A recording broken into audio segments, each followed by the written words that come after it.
क्या तुम जानते हो सिक्सी की मौत कितनी डरावनी थी? यह दृश्य इतना भयानक था कि मुझे रोते रोते डर लग गया। 1000 साल पुराने कछुए के सूप से आखिरी सांस थामे हुए थी। उस समय सिर्फ 2 साल का पुई अपने पिता जाइफेंग के साथ धीरे धीरे दरबार में दाखिल हुआ। फिर उसने ढंग से सिक्सी को आखिरी बार प्रणाम किया। पूरा दरबार दाइयों और हिजड़ों से भरा था। सब सिक्सी की मौत का इंतजार कर रहे थे। सिर्फ छोटा पू ये बिल्कुल बेफिक्र था। महल को खेल का मैदान समझ बैठा था। सिक्सी ने 3 साल के पुई को उछलते कूदते देखा और अपनी आखिरी फरमान जारी की। पुई, मैं तुम्हें उत्तराधिकारी सम्राट बनाती हूँ। तुम छिंग साम्राज्य के सम्राट बनोगे। बस इतना कहते ही सिक्सी मर गई। पास खड़े हिजड़ों ने जबरदस्ती उसकी टांगें खोलकर एक चमकता मोती अंदर डाल दिया। फिर सफेद कपड़े से ढक दिया गया। इसके बाद लामाओं का झुंड अंदर आया। ढोल नगाड़े बजाने लगे। ऐसा माहौल कौन सह पाए? पुई डर के मारे अपने पिता को ढूंढने लगा। पिता जाइफेंग को भी अपने ही बेटे के सामने घुटने टेकने पड़े। देश बिना राजा के नहीं रह सकता, लेकिन इतना छोटा बच्चा क्या फैसला करता? वह ड्रैगन सिंहासन पर खड़ा होकर रोने चिल्लाने लगा। जाइफेंग उसे समझाता रहा, बस थोड़ा और सह लो। हाँ, छिंग साम्राज्य अब खत्म होने ही वाला था। अचानक बाहर उठते पीले झंडों ने पुई का ध्यान खींचा। वह भागकर बाहर गया। जो दृश्य उसने देखा वही उसकी जिंदगी का सबसे चमकदार पल था। हिजड़े की एक आवाज के साथ बाहर सारे 8 बैनर सैनिक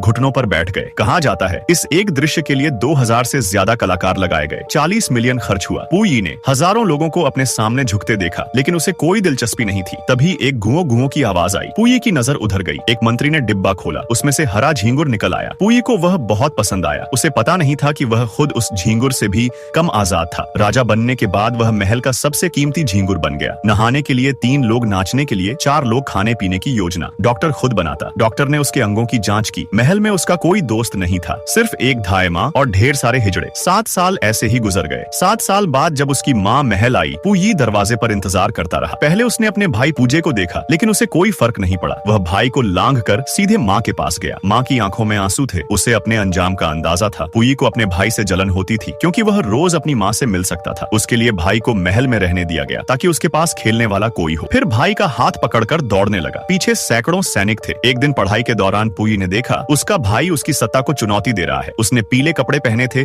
जो सिर्फ राजा पहन सकता था। पुई चिल्लाया, कपड़े उतारो, तुम अब राजा नहीं हो, अब नया राजा है। उसने छोटी काट ली है। वह पालकी में नहीं बैठता, वह गाड़ी में बैठता है। यह सुनकर पुई सन्न रह गया। अपनी ताकत दिखाने के लिए उसने बूढ़े हिजड़े को स्याही पीने का आदेश दिया। हिजड़े ने इनाम समझकर पूरा पी लिया। भाई हैरान रह गया, लेकिन फिर भी नहीं माना। वह पुई को दीवार पर ले गया। बाहर सैनिक ट्रेनिंग कर रहे थे। गाड़ी में बैठा था युआन शिकाई। वही गाड़ी थी और वही था गणराज्य का राष्ट्रपति। दीवार के अंदर और बाहर 2 अलग दुनिया थी। अगर वीडियो का पार्ट 3 चाहिए तो कमेंट में पार्ट 3 जरूर लिखे।